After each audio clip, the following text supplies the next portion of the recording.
ఈరోజు మన వాళ్ళు చెప్తా ఉన్నారు, ఈరోజు మనకు క్రాప్ కటింగ్ టెస్ట్ జరుగుతున్నాయి ఇన్సూరెన్స్ కోసం. మీరందరూ కూడా చూస్తే చాలా చోట్ల ఒక క్వింటాలు 2 క్వింటాలు, ఎక్కడో ఒక చోట అదే గ్రామంలో 3 క్వింటాలు 4 ఒక మీకు క్రాప్ కటింగ్ టెస్ట్కి వచ్చినప్పుడు రైతులు చెప్తా ఉన్నారు, సార్ ఇదంతా చూడండి మీరు ఇట్లా చేస్తున్నారని. కానీ అక్కడికి మొత్తం అంతా కూడా విత్తీర్ణంలో పూర్తిగా దెబ్బతిన్నాయి. 1-2 క్వింటాల కంటే ఎక్కడ కాలే. ఇది మీరు ఇంకోటి టెస్ట్ జరుపుతున్నాము, క్రాప్ కటింగ్ టెస్ట్ జరుపుతూ ఉంటున్నారు. ఆల్మోస్ట్ మిషనరీతో జరుపుతున్నారు కాబట్టి రైతులు కూలీలను పెట్టి దాన్ని పీకిచ్చి ఖర్చులు ఎక్కువవుతున్నాయని చెప్పి మిషనరీతోనే చేస్తున్నారు. ఆల్మోస్ట్ చాలా వరకు అయిపోతా ఉంది. మీరు క్రాప్ కటింగ్ టెస్ట్లు ఎప్పుడు చేస్తారో తెలియదు. చాలా వరకు మెంబర్లు చెప్పినట్టు ఆల్రెడీ పంటలు కోసేస్తున్నారు. ఈ లోపల మీరు ఎక్కడ ట్రై చేస్తారు, ఒకవేళ లేకపోతే మీరు ఎక్కడైతే సెలెక్ట్ చేసింటారో పంటలు తీసేసినారు అనుకోండి, మళ్ళీ ఏం చేస్తారు అక్కడ ఏమైనా మళ్ళీ మీరు వేరే పాయింట్ తీసుకొని చేస్తారా? ఈరోజు కరువు పూర్తిగా ఉంది కాబట్టి ఇంకా కొన్ని మీరేమన్నా ర్యాండమ్గా సెలెక్ట్ చేసి ఇంకా కొన్ని టెస్ట్ చేస్తే బాగుంటుంది. ఎందుకంటే పూర్తి నష్టపోయినారు కాబట్టి ఆ అవకాశం ఉంటే అట్లా కూడా టెస్ట్ చేయాలని చెప్పి మమ్మల్ని అందరినీ కూడా కోరుతా ఉన్నా. ఇంకొకటి చెప్పినారు మన సభ్యులు చెప్తూ 5,500కు, ప్రభుత్వం ఏమో 7,300కు రైతులకు చర్యలు అమ్మి విత్తనాల కోసం.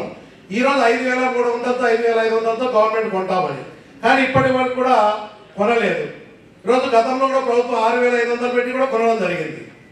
ఈరోజు మన వాళ్ళు చెప్పినట్టు 5,500తో మార్కెట్లో కొంటున్నారని చెప్తున్నారు. కానీ ఒక సమస్య నా దృష్టికి కూడా వచ్చింది.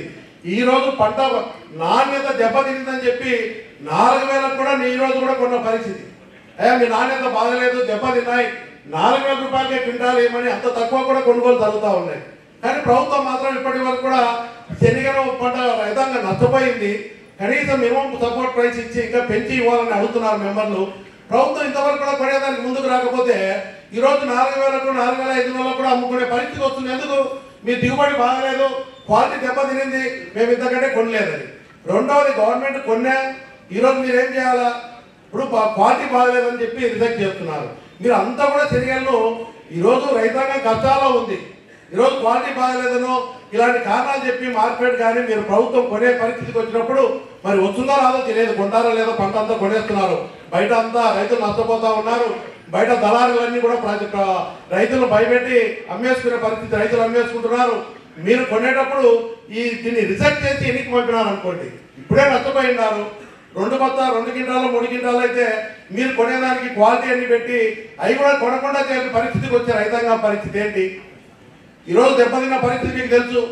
రైతులు ఏదైతే పంట తీసుకొస్తారో ఖచ్చితంగా మీరు అన్ని తీసుకోవాలని చెప్పి మీరు ఆ విధంగా ప్రభుత్వాన్ని కోరండి, రికమెండ్ చేయండి. క్వాలిటీ బాగలేదని రిజెక్ట్ చేస్తే ఎక్కడ అమ్ముకుంటారండి?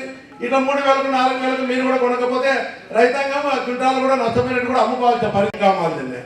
ఆయన ఇన్సూరెన్స్ 1.9 హెక్టార్స్కు 4,500 డబ్బు కట్టారు. అంటే ప్రభుత్వంది కాకుండా 2,300 రూపాయలు. కానీ ఈరోజు కౌలు రైతులు అని చెప్పి ఆయన కౌలుకే లేదు, ఆ రికార్డులు ఎక్కడ లేదు. వాళ్ళకు ఉన్నటువంటి 5 ఎకరాల్లో 3 ఎకరాలు కౌలు రైతు కింద ఉంది. ఎంఆర్ఓ ఆఫీస్ చుట్టూ పోతే ఈయన ఇన్సూరెన్స్ కట్టినాడు. ఇన్సూరెన్స్ కట్టినది ఈయన కట్టే ఇన్సూరెన్స్ డబ్బు కౌలు రైతు రికార్డుకి వెళ్ళిపోతా ఉంది.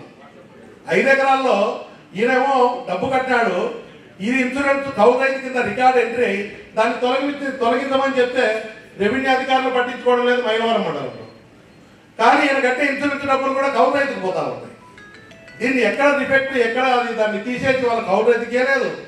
ఏం చేయకపోతే ఎందుకు ఎక్కుతున్నాయి రికార్డు? నాకు తెలిసినంత వరకు ఏదో టార్గెట్ పెట్టి కౌలు రైతులు ఇంతమంది ఉండాలంటే రైతులకు తెలియకుండానే కొన్ని పేర్లు కౌలు రైతు కింద రికార్డు ఎక్కించాలని చెప్తా ఉన్నారు.